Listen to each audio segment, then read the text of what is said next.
Navidad. Arriba los árboles. Ahora las luces. No hay ningún lugar mejor que el propio hogar para esas vacaciones. Una temporada emocionante de regalos y fiestas que solo un tacaño podría odiar. Pero ¿de dónde vienen todas esas tradiciones? ¿Por qué se cuelgan calcetines? ¿Cuándo empezamos a cantar villancicos y a decorar los árboles de Navidad? ¿De dónde sacó Papá Noel el traje rojo, el trineo y los 8 renos pequeños? Hay una historia oculta detrás de todas estas costumbres modernas. El origen de algunas partes es más bien oscuro y místico. El de otras es una forma más de ganar dinero. Prepárense para la verdad oculta tras las vacaciones que tanto adoramos. Esta es la verdadera historia de la Navidad. La verdadera historia de la Navidad. Well, it's beginning to look a lot like Christmas everywhere you go. Take a look at the 5 and 10, glistening once again, with candy canes and silver lanes aglow. It's beginning to look a lot. Empieza a acercarse la Navidad. Bajan las temperaturas, caen los primeros copos y pueblos y ciudades comienzan a prepararse cada vez más pronto. En la actualidad, muchos sitios inician los preparativos justo después de Halloween. ¿El motivo? Se trata de un negocio muy rentable a nivel nacional. Cada año el gasto medio en regalos y decoración en los Estados Unidos supera los 15.000 millones y medio de dólares. Hay Papá Noeles en todos los centros comerciales del país y trineos llenos de juguetes. También hay luces. Muchas, muchas luces. Nos gustan las luces. Como niños, nos gusta subirnos al coche y recorrer varios barrios solo para contemplar las luces. Decralite Industries es una de las empresas de decoración navideña más grandes de los Estados Unidos. Sus diseñadores y artesanos crean los juegos de luces más variopintos para las plazas públicas y los centros comerciales de todo el país. Nos gusta lo grande. Nos gusta que nuestros renos sean grandes, que nuestros árboles sean grandes. Los 800 kilómetros de luces de Navidad que usa Decralite todos los años son mucho más complejos que las primeras luces navideñas que se comercializaron. ¿Cuándo se inventaron las primeras luces eléctricas navideñas? En 1882. Y lo hizo Edward Johnson, el vicepresidente de la empresa Edison. Más tarde, empezaron a venderse juegos de 12 bombillas por $12, que hoy en día equivalen a 280. Esa brillante idea se atribuye a un trabajador de una empresa telefónica de Nueva Inglaterra. La inspiración le vino mientras trabajaba como telefonista para aquella empresa gracias a las pequeñas bombillas que tenían las antiguas centralitas telefónicas. Aquello le dio la idea de lo que ahora conocemos como luces navideñas. Al igual que el origen de las luces de Navidad, la historia real de muchas de nuestras tradiciones actuales forma parte de la oscura y al mismo tiempo verdadera historia de la Navidad. De la razón por la que hacemos ciertas cosas cada año al llegar diciembre. Como por ejemplo cortar un abeto y ponerlo en nuestro salón. Más de 30 millones de personas lo harán antes de que llegue el 25 de diciembre. ¿Pero por qué? Una larga historia cuyo origen se remonta a hace casi 2000 años. Era una celebración anual que tenía lugar en los pueblos del norte de Europa. Todos los diciembres, en el día más corto del año, tenía lugar el solsticio de invierno. Marcaba la noche más larga, pero también simbolizaba la promesa de que a partir de aquella noche irían creciendo los días. Para celebrarlo, las tribus más antiguas festejaban el Yule, que duraba 12 días. Se habían recogido las cosechas. Era época de matanza. Se mataban los animales de granja porque no se les podría alimentar durante los oscuros días de invierno. Así que había mucha carne a mano. La cerveza estaba lista. Era el momento perfecto para celebrarlo. Los nórdicos quemaban un tronco gigante de Yule durante 12 días festivos, en los que llenaban sus casas de hojas de árbol perenne, abetos y acebo. Con el paso de los siglos, la idea se fue extendiendo hasta el punto de reencarnarse en la tradición cristiana moderna de colocar un árbol de Navidad. Hoy en día, dicho árbol es el elemento básico de esas fiestas. Un año cualquiera, los granjeros estadounidenses cultivan 350 millones de árboles para Navidad en 15.000 plantaciones específicas diferentes. Más o menos un árbol por persona en todo el país. Las plantaciones se renuevan constantemente. Dentro de unos años, las semillas de hoy se habrán convertido en el eje central de la decoración navideña de algún hogar estadounidense. Uno de los comentarios que más me ha impresionado ha sido el de un cliente que me dijo que lo que más le gustaba era llegar a casa, abrir la puerta y recibir el olor a árbol. Para él, es lo que da sentido a la Navidad, es casi la función principal de los árboles navideños. No siempre es fácil ver en qué modo están conectadas nuestras costumbres con las tradiciones más antiguas. ¿Qué tiene que ver todo esto con el nacimiento de Jesús hace ahora 2000 años? Para los cristianos, ese acontecimiento histórico marca el origen de la Navidad. ¿Cómo supimos lo que sabemos del nacimiento de Jesús? Existen dos fuentes distintas en el Nuevo Testamento acerca de la Natividad, el Evangelio de Mateo y el de Lucas. Ninguno hace referencia al otro, quizá ni siquiera supiesen la existencia del otro testamento.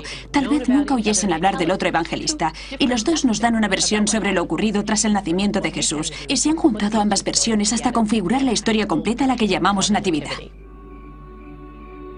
El Evangelio de Mateo nos habla de la estrella de Belén y de los 3 reyes magos que llevaron regalos al recién nacido. En aquellos regalos había algo simbólico. Lo que llevaron fueron bienes preciosos para honrar a aquel niño tan humilde. Era un mensaje sobre el reconocimiento a quien, a pesar de su humilde nacimiento, un día sería rey. Es el primer ejemplo conocido de la donación de regalos en Navidad, aunque nadie dejó por escrito cuándo sucedió en realidad. Nadie sabe la fecha exacta del nacimiento de Jesús. Los primeros cristianos no celebraban los cumpleaños. Pero entonces, ¿cómo terminó Jesús celebrando su cumpleaños el 25 de diciembre? Mucho antes de haber nacido él, los romanos celebraban ya fiestas paganas por esas fechas. Fueron esas celebraciones de fin de año las que marcaron el calendario de las Navidades modernas. Algunas de las fiestas romanas eran las Saturnales, que empezaban el 17 de diciembre y eran varias fiestas de entre 3 y 5 días, o incluso 7, como una gran fiesta en la oficina, pero con togas. Los romanos intercambiaban regalos durante las Saturnales, igual que hacemos nosotros en Navidad. Se servía también un gran banquete a los esclavos, que durante ese tiempo disponían del tiempo libre que se les negaba el resto del año. La segunda fiesta es Año Nuevo. Las celebraciones duraban 5 días y eran muy divertidas. Y entre las Saturnales y Año Nuevo celebraban el cumpleaños de un dios romano, el 25 de diciembre. A aquel dios, Mitra, junto con otro dios, Sol Invictus, el Sol Invencible, se los honraba el 25 de diciembre. Como se trataba de una fecha muy próxima al solsticio de invierno, fecha que también celebran las tribus del norte de Europa, los romanos encendían hogueras y velas para echar atrás la oscuridad, origen de las modernas luces navideñas. El solsticio de invierno es el día más oscuro del año. Es aún de noche cuando te levantas y también está oscuro cuando te vas a la cama. Todo el mundo está deseando ver el sol. Todos los paganos del mundo celebraban esa noche larga. Pero en la religión de Roma se convirtió en la más importante del año. Cuando el cristianismo se convirtió en la religión oficial de Roma, en el siglo IV, los líderes decidieron absorber las tradiciones paganas en vez de prohibirlas. Por eso, al final, la Iglesia decidió honrar el cumpleaños de Jesús. Como fecha para tal acontecimiento, eligieron el solsticio de invierno, 25 de diciembre. A Jesucristo se le llama la luz del mundo por la asociación de su nacimiento con el solsticio de invierno. una fecha que festejaban muchas religiones diferentes y que ayuda a situar ese alumbramiento en el 25 de diciembre. Pero como la Iglesia seguía adoptando varias tradiciones antiguas, lo que resultó al final fueron dos experiencias navideñas diferentes, una religiosa y otra que lo es menos. En las iglesias, esta fiesta se celebraba con un grado de solemnidad muy alto. La gente se reunía, encendía velas y las celebraciones tenían lugar la víspera del día de Navidad.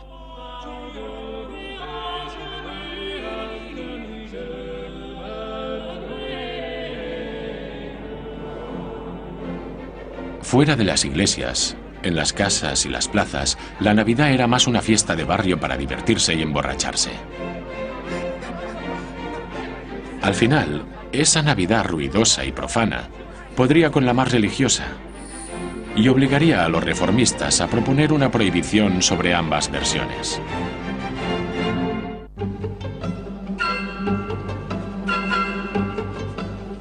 Puede que las luces y las decoraciones sean los reclamos de nuestra Navidad moderna, pero para los niños, la única necesidad real es un hombre superalegre de barba y con traje rojo.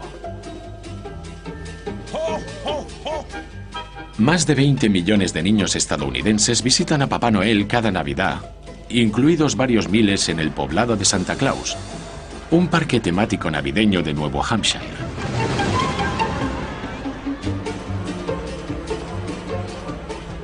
Allí los niños pueden jugar a cuidar de un maravilloso reno.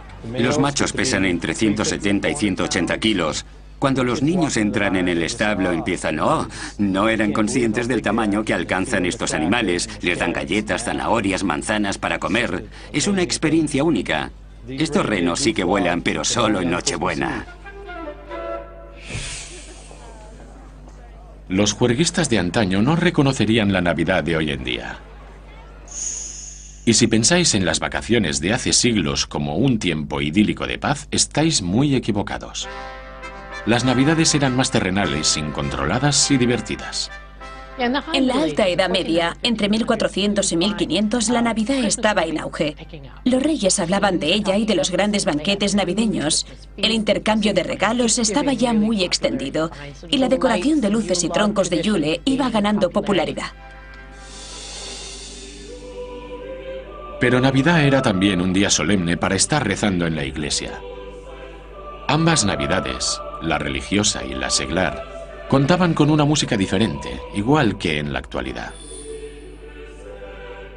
En la iglesia están los himnos, la música sacra que se canta en latín. Con el paso de los siglos llegaron en el 12 los villancicos navideños, unas canciones que se cantan en las lenguas vernáculas, no en latín. Se cantan en el idioma de la gente del pueblo, para que todo el mundo las entienda, cante y disfrute. Poco a poco los villancicos dejan de cantarse en misa. Pero los villancicos medievales no consistían solo en cantar, también había mucho de beber. En cada puerta, los juerguistas pedían un trago a los anfitriones del hogar, emborrachándose más con cada nota que entonaban. Así que la Navidad no era una celebración aburrida y solemne relacionada con la Biblia. La Navidad era algo más. Parece una celebración desmedida a la verdad, una celebración de fiesta y jolgorio. En el siglo XVII, los reformistas religiosos perdieron la paciencia con las bulliciosas tradiciones navideñas. Decidieron que aquellas fiestas eran demasiado divertidas y que había que prohibirlas todas. Pero ¿cómo iban a hacerlo? Se produce una reacción violenta contra la Navidad. Entre los grupos protestantes servía el deseo de no celebrar la Navidad. La rechazaban por ser una especie de invención católica, algo que los católicos habían permitido. En Inglaterra, la Navidad llegó a prohibirse categóricamente durante un tiempo, pero no por mucho. Pocos años después se reinstauró una versión más contenida de esas celebraciones. La Navidad viviría tiempos muy duros también en el Nuevo Mundo a principios del siglo XVII. Los primeros colonos llegados de Inglaterra se mantenían suspicaces ante esas fiestas. Y cuando llegaron los europeos a América, la recién formada colonia puritana de Massachusetts, que no quería formar parte de la fiesta, prohibió la Navidad en 1659. Los puritanos de Nueva Inglaterra estaban al corriente de las asociaciones paganas dentro de la celebración del solsticio de invierno. Por eso quisieron evitar que lo relacionasen con semejante cosa. Un comentarista puritano dijo una vez que la Navidad era el naufragio de la castidad. Otro en Boston dijo que los hombres deshonraban más a Cristo en esos 12 días de Navidad que durante el resto del año. Las colonias empezaron a extenderse por la costa y los colonos de la región del Atlántico Medio eran mucho menos conservadores. A mediados del siglo XVIII, esos colonos habían adoptado ya muchas de las tradiciones navideñas europeas. Y todavía quedaban unos cuantos juerguistas a favor del ruidoso comportamiento del pasado. En Virginia, por ejemplo, mucha gente se juntaba a cenar con amigos. Y en los informes coloniales y del principio de la República se hace mención a una cena de Navidad que tuvo lugar en la casa de un caballero de Virginia, donde los vecinos se enfadaron y empezaron a llamar a la puerta con fuerza. Al salir el dueño, los vecinos gritaron lo típico de «Danos comida y bebida o te romperemos las ventanas a pedradas». Desde entonces se mantienen ambas tradiciones. A medida que Estados Unidos fue madurando, también lo hicieron las costumbres navideñas. Y los más acomodados iniciaron una cruzada contra las navidades pendencieras. Los americanos de clase media querían erradicar el bullicio de la Navidad, esa Navidad pública que se celebraba en la calle, y trasladarla al hogar, en su lugar. Estamos hablando de gente con propiedades, con miedo a perderlas. Tenían miedo a quedarse sin sus pertenencias, por eso querían poner fin a unas fiestas públicas, desmedidas y sin control. Querían que las celebraciones tuviesen lugar en el interior del hogar, que se centrasen en la familia, en la reunión privada, cada uno en su casa. Su esfuerzo pronto tuvo recompensa. Su deliberada intención se extendió como la espuma en la ciudad de Nueva York. Sus fundadores, los holandeses, adoraban las sencillas tradiciones navideñas del viejo mundo. Y un neoyorquino, profesor de profesión y con un don innato para la poesía, cambiaría la cara de la Navidad para siempre.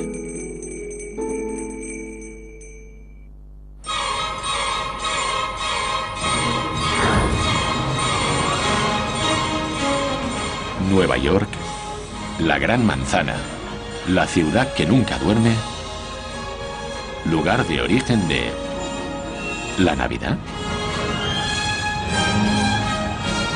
Es cierto, Nueva York ha dado forma a la Navidad seglar moderna que celebramos en la actualidad. Nueva York más que ninguna otra ciudad del mundo.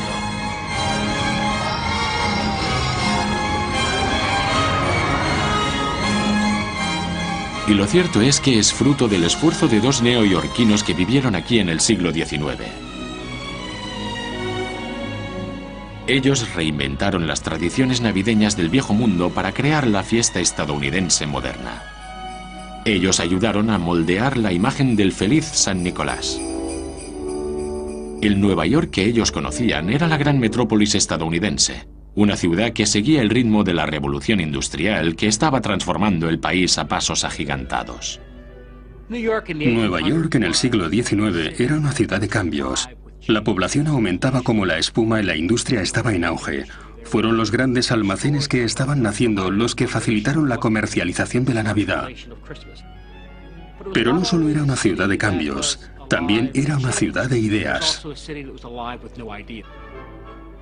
Clement Clark Moore, profesor de literatura oriental y griega en Nueva York, tuvo una idea que cambiaría las Navidades para siempre. En 1822 escribió un poema de 56 versos titulado Una visita de San Nicolás, conocido en la actualidad como La noche antes de Navidad. Él solito creó la visión moderna estadounidense de la Navidad.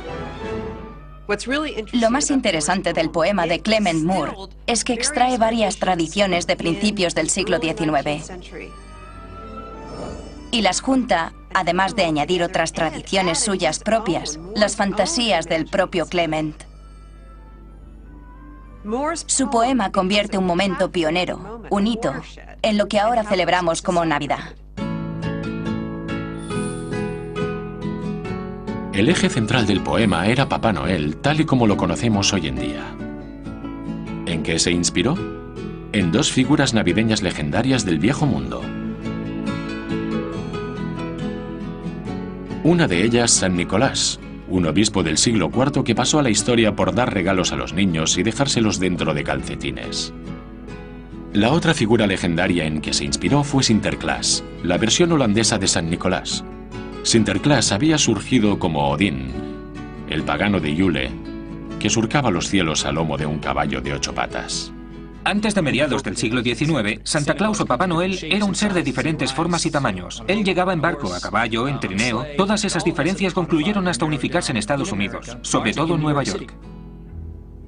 Las dos leyendas europeas eran ricas en detalles, y Clement Moore obvió muchos de ellos. Una de esas omisiones estaba relacionada con un ser oscuro, raro y malévolo que acompañaba a San Nicolás.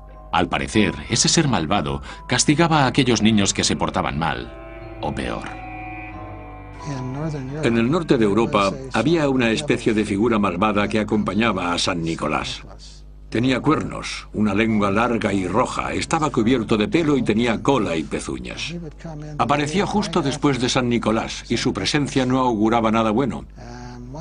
En una de las historias se ve a dos niños pequeños encogidos de miedo al ver a ese ser espeluznante, Krampus, junto a la puerta.